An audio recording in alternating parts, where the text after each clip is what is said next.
esperen que hay un delay de 30 segundos y arrancamos. Sí.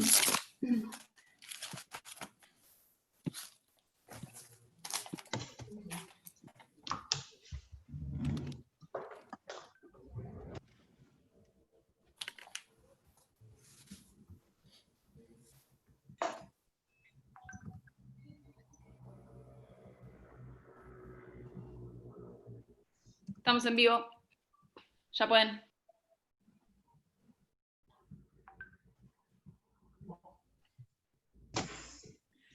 Good afternoon and welcome everyone. On behalf of Boston College, Ivana Gambarruta, school principal, and myself would like to thank you all for joining us in the launch of our Boston College event and also the launch of our brand new YouTube channel. First of all, I'd like to thank our special guest, Carmela Daloia from Barletta, Italy. Hello, Carmela, how are you? Fine, thanks. Thank you all for the opportunity to share my experience. Okay, thank you. And we are still expecting Florin Wall from Berlin, Germany to arrive any minute. Both Carmela and Florin are former AFS exchange students who lived in Buenos Aires for a year from July 2018 to July 2019, and they attended 5th year at Boston College during their stay. We would like to also say hello to their former classmates who probably are now watching them. Thanks also to our host teacher, Marta Crespo, who in a minute will MC this virtual meeting. Finally, thanks to all the Boston College team for their efforts to make this event possible.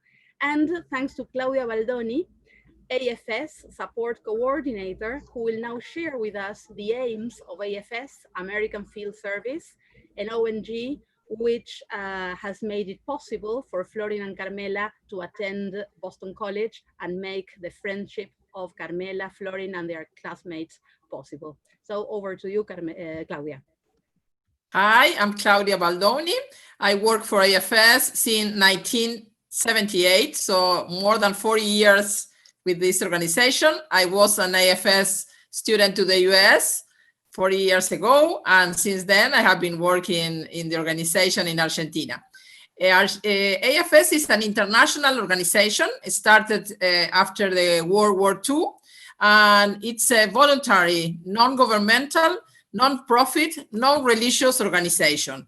We support kids to have learning opportunities, to help people understand what other people around the world feel, know the countries from the inside and not as a tourist. Like we bring every year around 300 students to Argentina to live as Argentinians, live with the host family, and attend school as any other kid, as regular student. And during this time, they learn from the inside our customs and what is below the iceberg. Like when we visit countries, we only see the top of the iceberg. And with the AFS experience, you are able to see what is underneath. So it's very important, the experience with Carmela and Florin and all the other students that has been hosted in the Boston College since 2008. It's more than 10 years already. And we are very thankful for the opportunity the school is giving our students to start the experience and continue after the years. Like even when they are home, they are still in contact with their authorities, with the other students to continue this intercultural experience. So it's something for your whole life. Thank you very much. Thank you, Claudia. Thanks to AFS. And this is part of Boston College Intercultural Project. So over to you, Marta, and we're looking forward to hearing Carmela now. Well, hi again, Carme. It's nice to see you. Let's hope Florin, who is sailing at the moment, I don't know where, in the middle of the sea he is, but hopefully he will join us. If not, it will just be the two of us. So I remember when you were about to go back to Italy, saying that at the very beginning, your experience, you were kind of shocked when you first landed here. And then you said that you felt like living and feeling like an Argentinian. Would you like to tell us about that? Yes. When I first came to Argentina, I was totally shocked by the culture and the way Argentinians are. They were so friendly with me, and they give me a kiss the first time we met. So here in Italy, we don't do that. We are friendly, but the first time we meet someone, we give our hand to someone. But the Argentinian don't do that. So I was shocked, but in a positive way. And then another thing that shocked me totally is the fact that Argentinians usually eat meat all day. So I was eating meat twice a day, and that for me was totally different because here in Italy we eat pasta all day. Right. And yes, at the end of my exchange, the principal aim of my exchange was to become like them, like Argentinians, to act like Argentinians and to behave like them. So at the end, I was so proud that some Argentinians, some mates, told me that I was like them. I was an Argentinian. I was not Italian anymore. So for me, it was really a pride. And when I went away, when I come back to Italy, I came back to Italy. I know that I knew that I had a second home, which is Buenos Aires, and I'm still in contact with my friends and with my family and with you. So I'm really proud of it.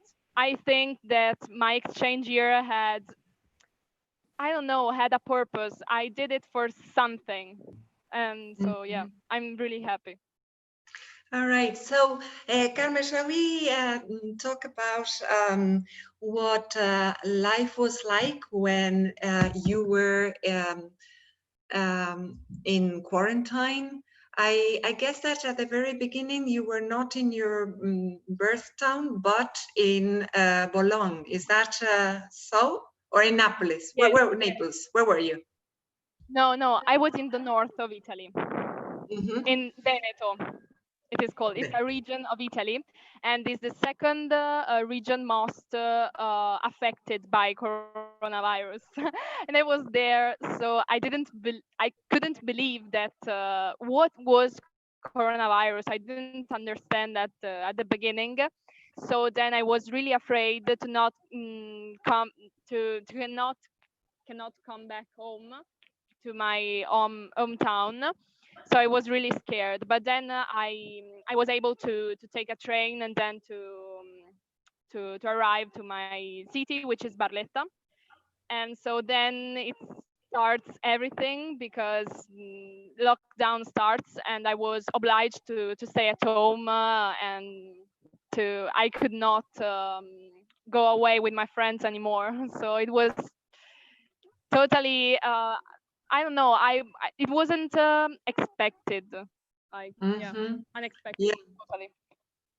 Yeah, who would have imagined, right? While when the whole thing started, you were finishing your high school, weren't you?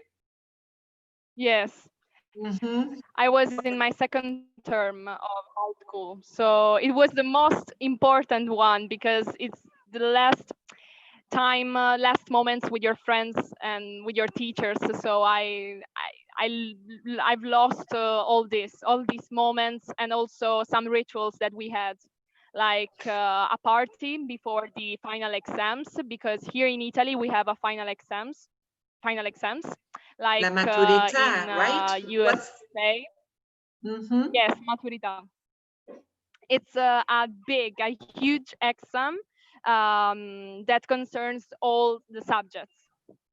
So it's really difficult, but it's a great moment because it marks the the fact that we are growing, that now we are adults and no more teenagers. So it's a ritual really important because maturita in English means maturity. So yes. Yes. And you I could not you have come of experience age. this with my friends. Yes. Actually, what about, I mean, I know that COVID put paid to the normal and the enjoyable last year of your high school. But the other day you were saying that you have been able to celebrate in some way. Would you like to tell us about that? Because Yes. one of my courses is fifth year, and they are going through pretty much the same that you went through. Yes. So would you like to tell us? Yes. First of all, we would go on a trip also, but obviously we didn't. And then the only way to celebrate the end of the school was to make another party, to organize another party. But this time it was totally different from the one that we had imagined.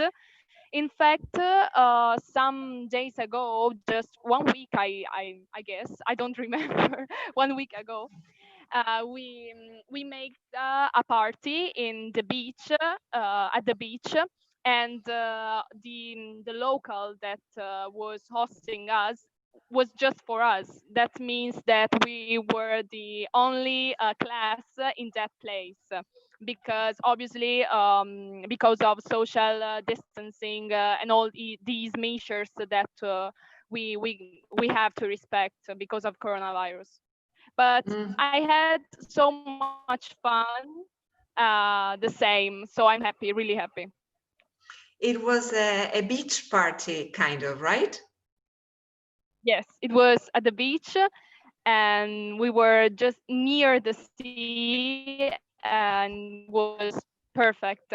A moment that I will not forget because of the, I don't know, because of all the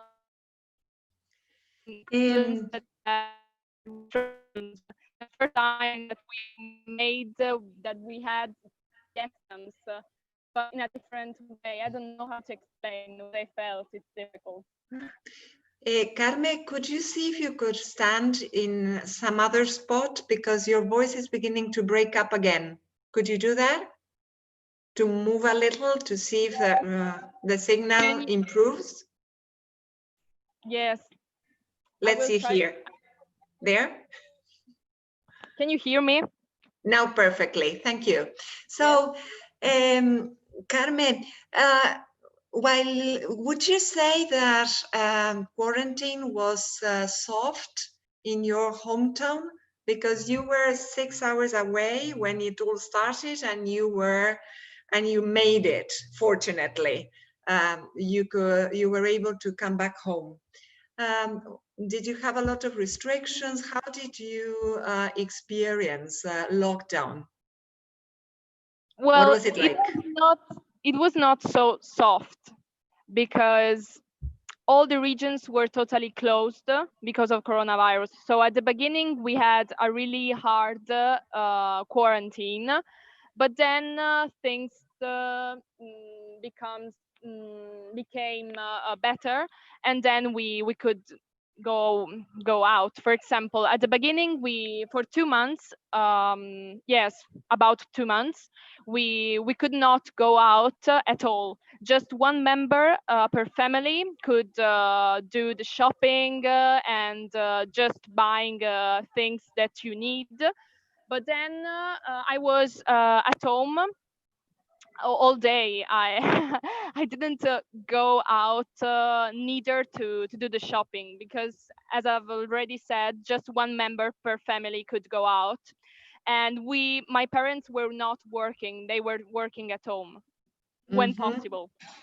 And then after 2 months, we could go out, but just to do things like shopping, go to the supermarket or the pharmacy, or to go to work.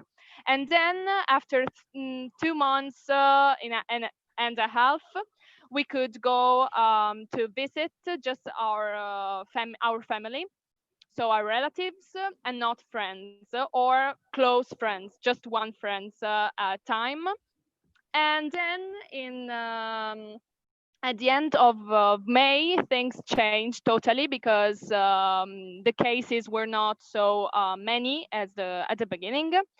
And so we could go out to see our friends, but still we have to respect the rules of social distancing. We have to wear a mask, and we have to, yes, be respectful, because there are still cases. They're not so much, but they are important. So yes, we have to respect the rules.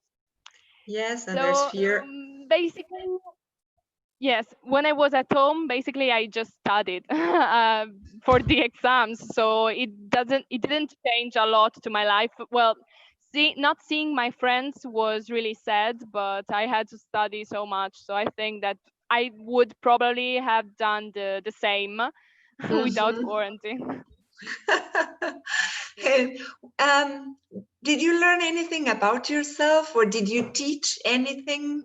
Did you acquire any new skill while in quarantine?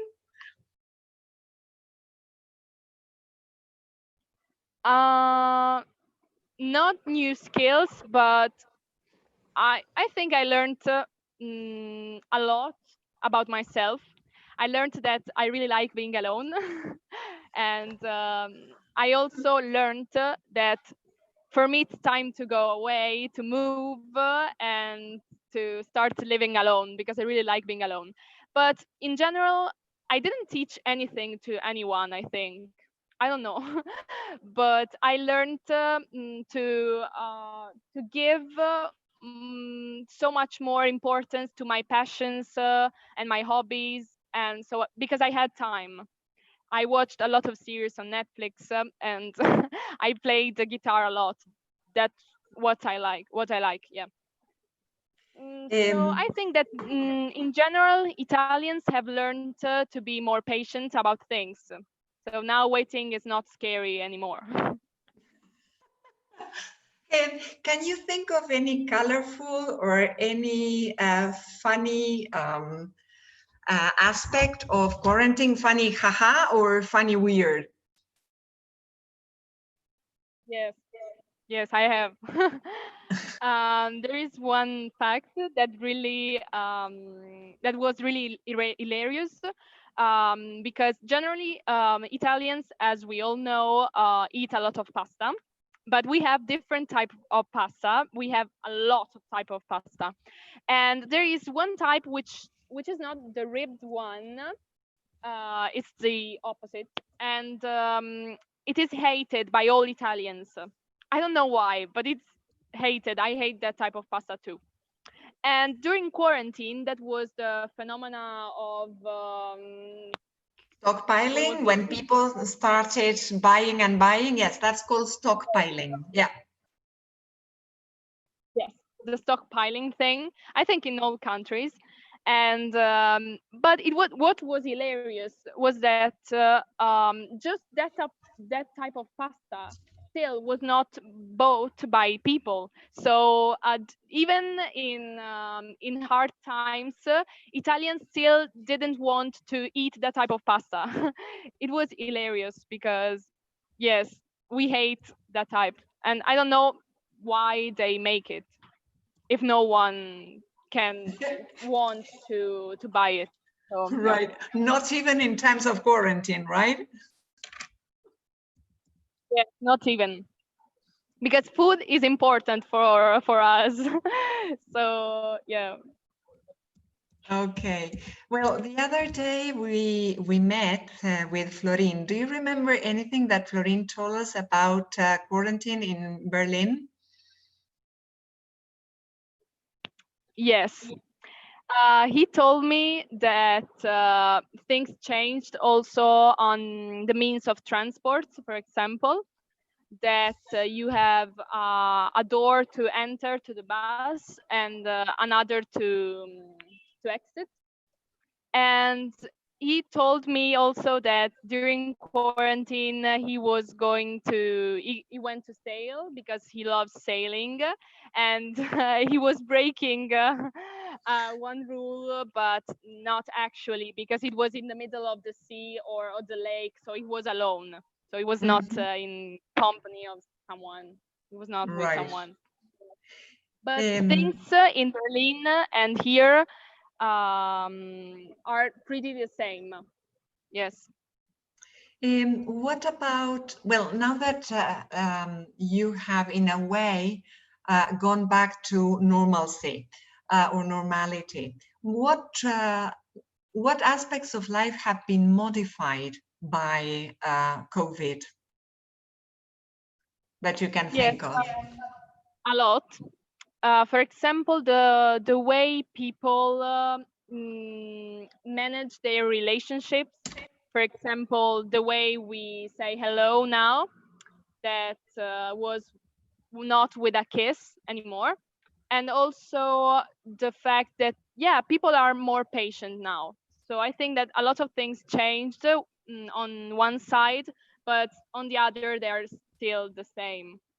I mean, people still love to be with their friends, to meet. So I think that it made us stronger because we had the proof that we can overcome difficulties. So we went. Usually here in Italy we have how can I say like there is a big difference between the north of Italy and the south.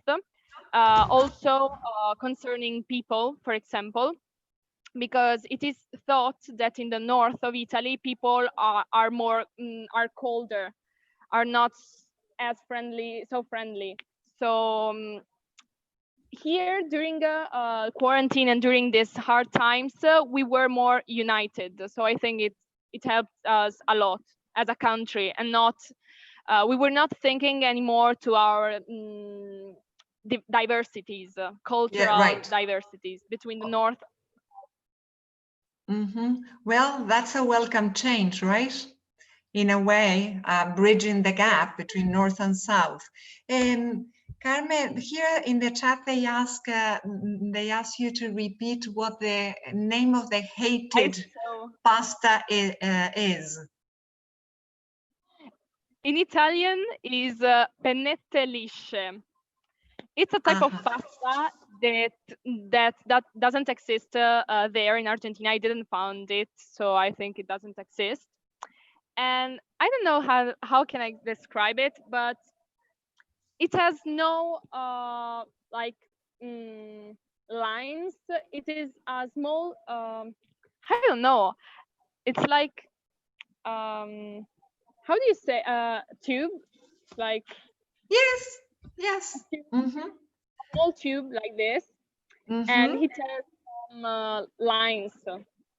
Ribs, right? Right. Yeah, it's kind of hollow.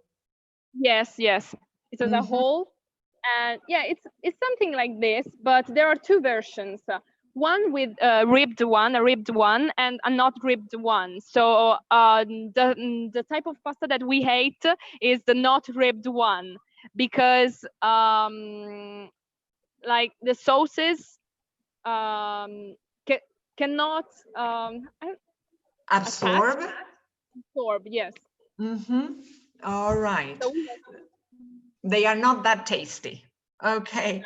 No. The other question I can see in our chat is whether the quarantine is strict initially nowadays. What about controls? Well, yeah. What about precautions? What do you think? Right now, it's not that strict, but still we have to wear masks to go to shops, for example, but not outside, just indoors. and we have to maintain the social distancing rules. For example, the other day I was in the train, and we could sit at just at a 1 meter of distance between one person and the other. So yes, we are still following the rules. All right. I was looking at photographs being taken, and I see that I saw that the hairstylists are giving haircuts again, but still theaters have not reopened. What's the situation like? Theaters and cinemas are not reopen because, well, there are some cinemas on open air, so people could go there and watch a film. But yes, these are the only two, and also cultural centers. These are the places that cannot reopen right now. I think in September they will, but yes, just those, yes. In the photographs that are published in magazines or newspapers, you can see kind of plexiglass dividers in restaurants and bars. Would you like to describe what you see when you go to a restaurant or a cafeteria, a coffee place? Yes. First of all, there is this plexiglass on the table because obviously when you eat you cannot wear a mask, so you have to respect the distancing.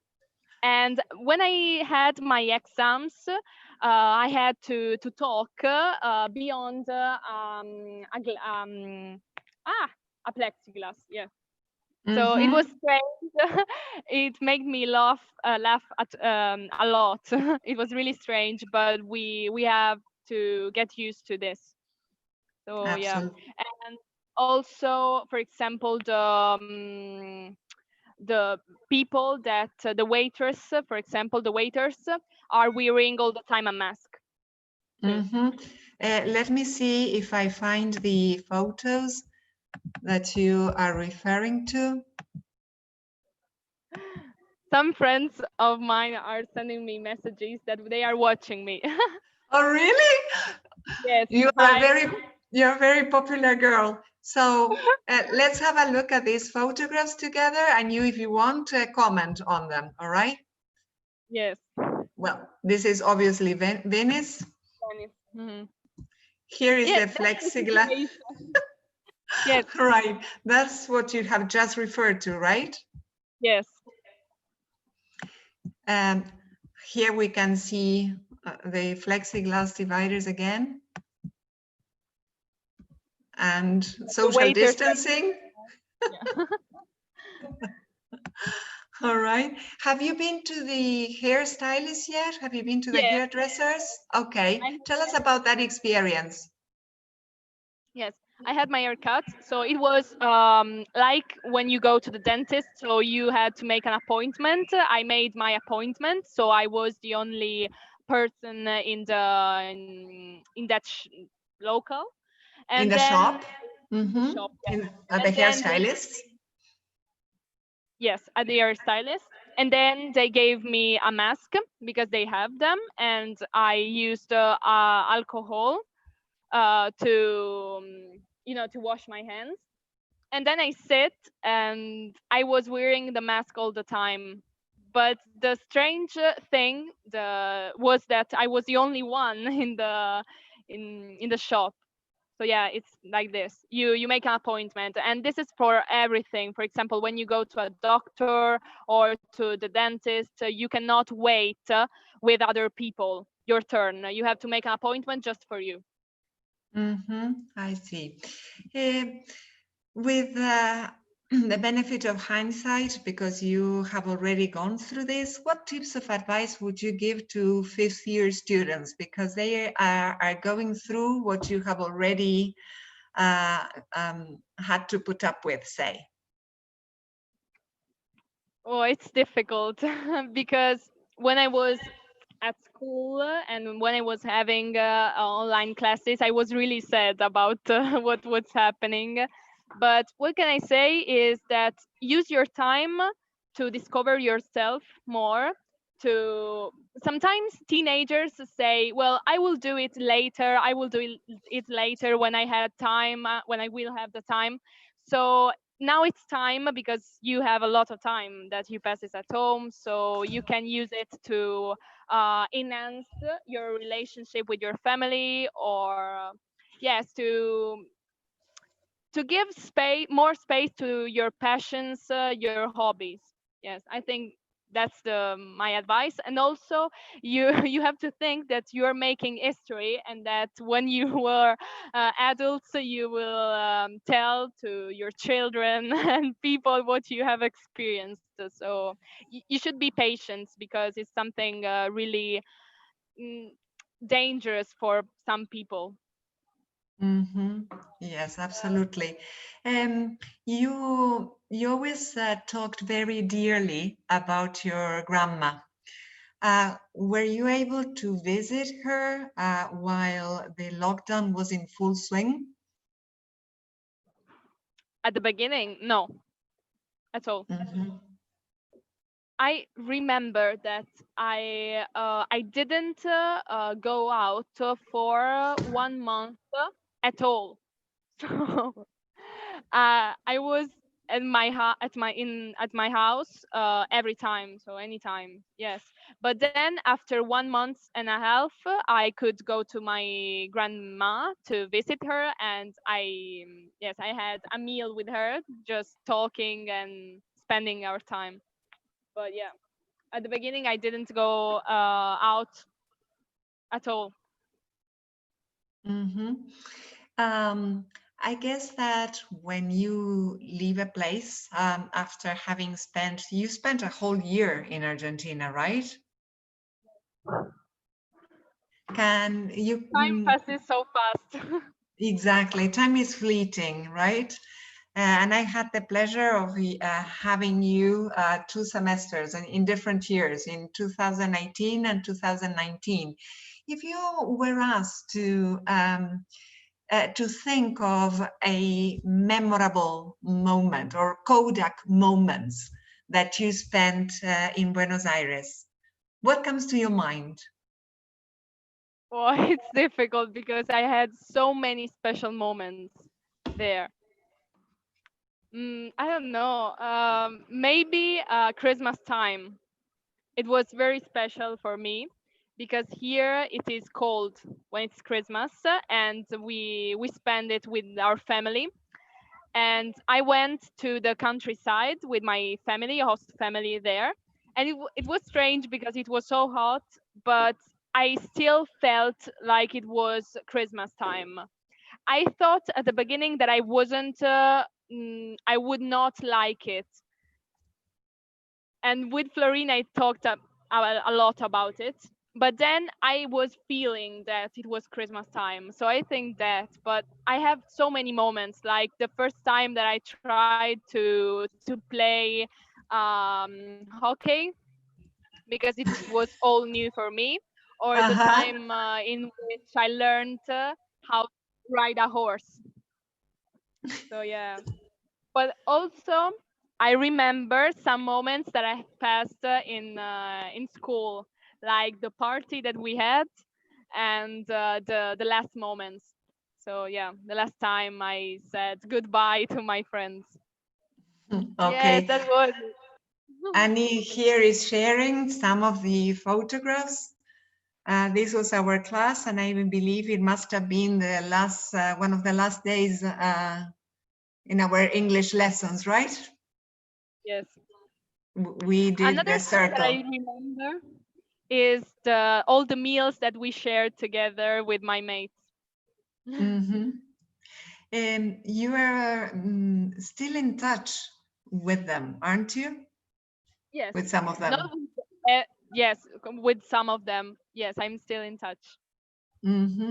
Yes, these are part of what Annie is showing are the activities that you did.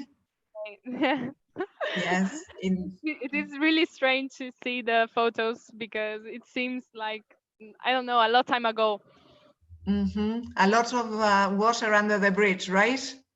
Yes. Yeah, okay.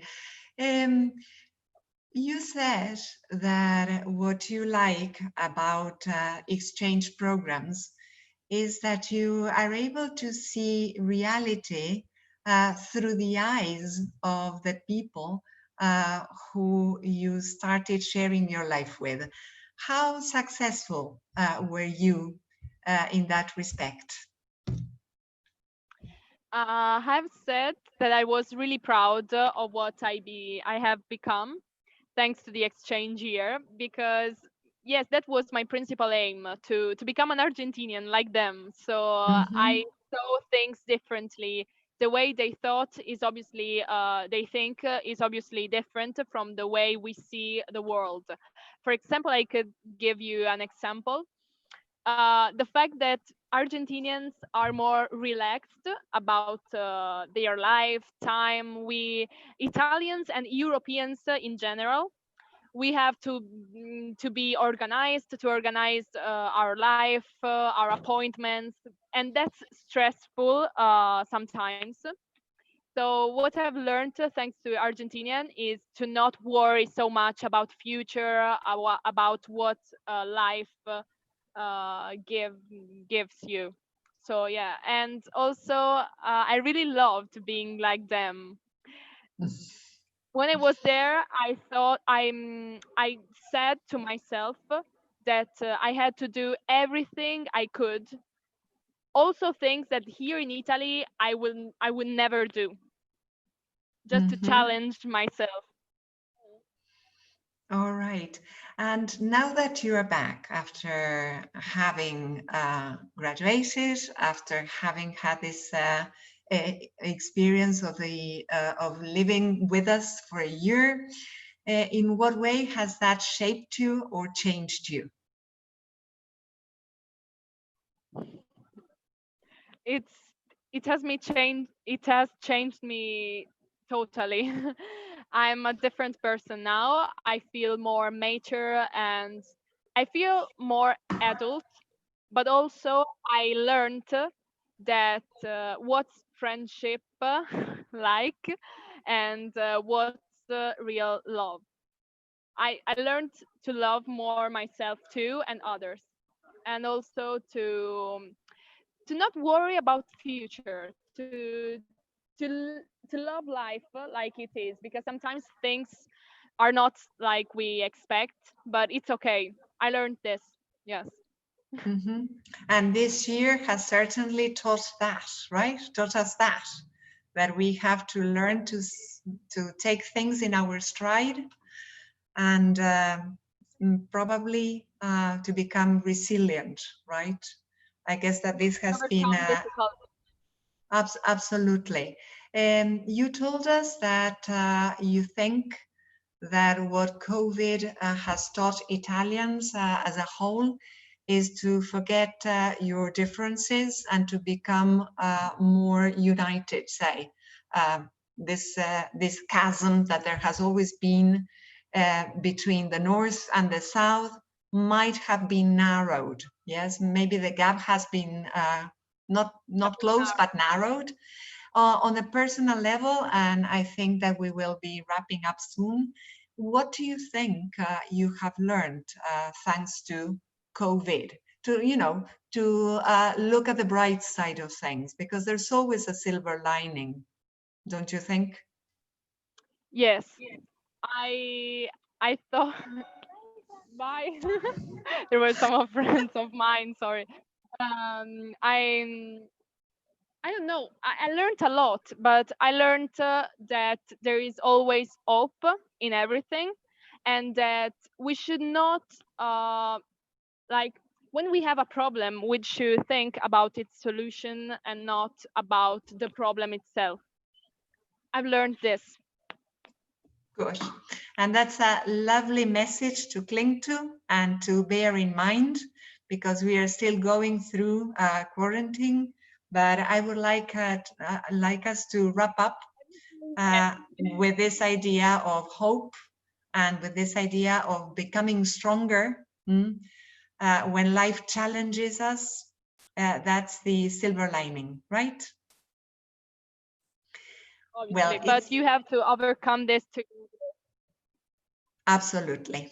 So thanks to you, Carmen, for doing this. Florin in absentia, obviously he hasn't been able to contact us, but well, maybe next time. Over to you, Annie. Say hello to all my friends. They are all watching. Thank you, Marti, for being such a great MC. Thanks, Carmela, for being today with us. And thanks for your great message, the thing about being solution-oriented. So, Ivana, would you like to say goodbye to everyone? You're muted. You're on mute, TV. Thank you. Carmela, it's been great to have you around. Your experiences will be more than valued because somehow or other, as Marta said, you've got the benefit of hindsight and you can give us advice about a time that to us is becoming difficult. So thank you for being here, for sharing your experience at school. And thank you all those that are listening to us on YouTube Live. So thank you, Carmen. Thank you so much. Thanks, Claudia, again, on behalf of Boston College. Thanks to AFS for having made the experience of having Carmela and Florin with us for a year.